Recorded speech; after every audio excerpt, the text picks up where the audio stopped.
When Commerce Secretary Wilbur Ross ordered the Census Bureau to attach a question on citizenship to the 2020 census, the first argument he used to back up his decision was also the simplest: we've always asked.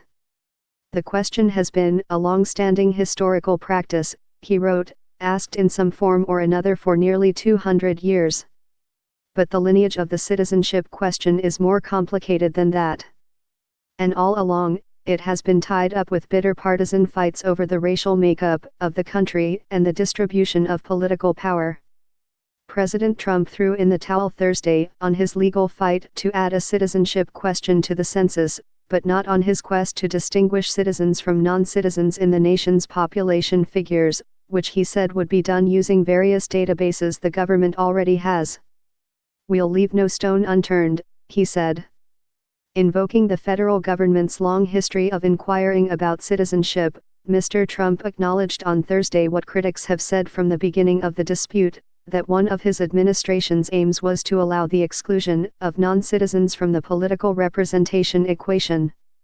Some states may want to draw state and local legislative districts based upon the voter-eligible population, he said. That is not a new idea. Concerns about citizens and non-citizens have been at the center of changes to the census and battles over its results since its early days.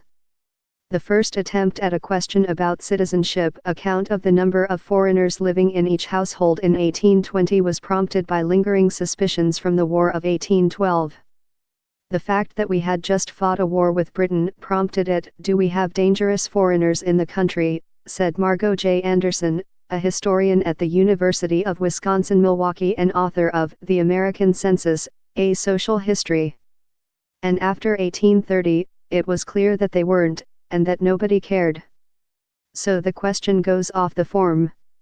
When a citizenship question returned 40 years later, in the 1870 census, it was part of a baldly political scheme to address one consequence of the Civil War. Newly freed slaves had so expanded the population of the former Confederate states that the South was expected to gain 15 House seats in the reapportionment of 1871. The prospect that the defeated Southern states might actually be able to control both the House of Representatives and the Electoral College so alarmed Republicans that they included a clause in the new 14th Amendment to prevent it. Because Southern states were denying voting rights to freed slaves, the clause reduced the population base used to allot House seats, based on how many adult male citizens in a state had been denied the right to vote. Implementing that clause required adding a question about the citizenship status of adult males to the 1870 census, as well as a question about whether those citizens had been denied voting rights.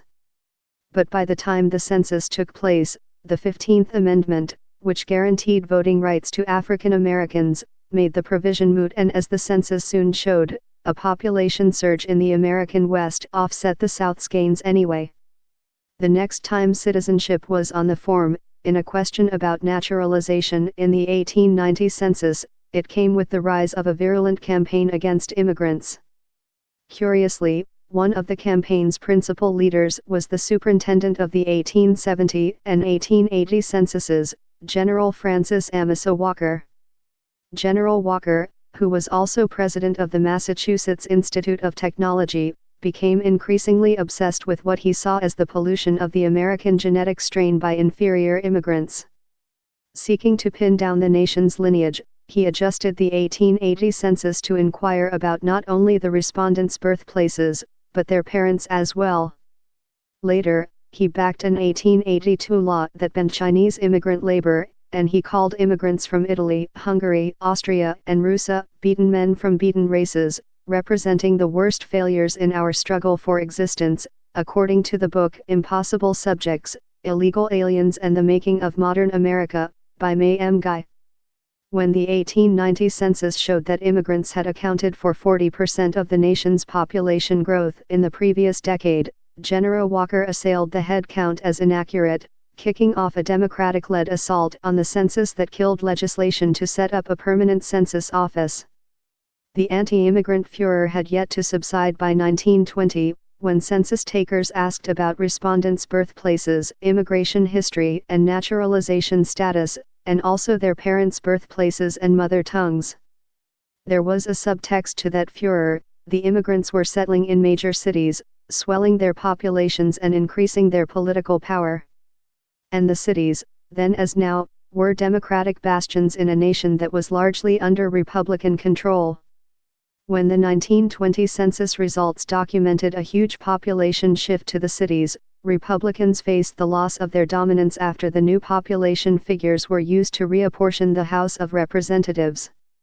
In response, Congress ignored its constitutional duty to reapportion the House for nearly a decade, and even considered amending the Constitution to exclude non-citizens from the population base used to apportion House seats. Only in 1929 was legislation passed that allowed reapportionment, and that legislation included concessions to preserve some of the rural areas' hold on political power. The anti-immigrant crusade would climax with a law in 1924 that slashed immigration quotas and favored immigrants from the northern European countries that had settled the nation. But fears about sabotage by foreigners in the country surfaced after World War II began in 1941. With the Census Bureau's cooperation, the government tapped into confidential data on respondents of Japanese ancestry to locate and imprison in so-called internment camps more than 110,000 Japanese Americans who were regarded as security risks. 2/3 of them were American citizens. While providing that data was legal at the time, the disclosures are seen now as one of the census's darkest moments, and the memory of them helped lead to federal laws that tightened security over census data and made the release of personal information a criminal violation. Questions about citizenship were finally dropped from the main census questionnaire after the 1950 head count. The reason was straightforward: the Bureau shortened its questionnaire to essential information to improve the response rate and accuracy. There were questions even before then about whether the citizenship question was drawing truthful responses. Connecticut census officials were concerned about a sore spot on the census questionnaire, the Hartford Daily Courant reported in April 1940. Hartford aliens are more reluctant to admit their lack of citizenship than to disclose any other fact concerning themselves, the paper wrote, saying it was a matter of great interest and significance. When the question was reintroduced in 1970, it was not on the standard form used for most of the population. Instead, it was included on a long form sent only to a small fraction of households, asking a great many additional questions about occupation, educational attainment, housing, and the like. In 1980, as a mainly mail-in census replaced reliance on door-to-door census takers, new problems arose. Asked whether they were naturalized citizens, 22% of native-born Americans mistakenly thought the term naturalized applied to them and answered yes. The Census Bureau said, "Oh my God, we need to fix this," Ms. Anderson said, so they did a whole bunch of testing in the mid-80s to create a less confusing question. The wording they settled on is "this person a citizen of the United States?"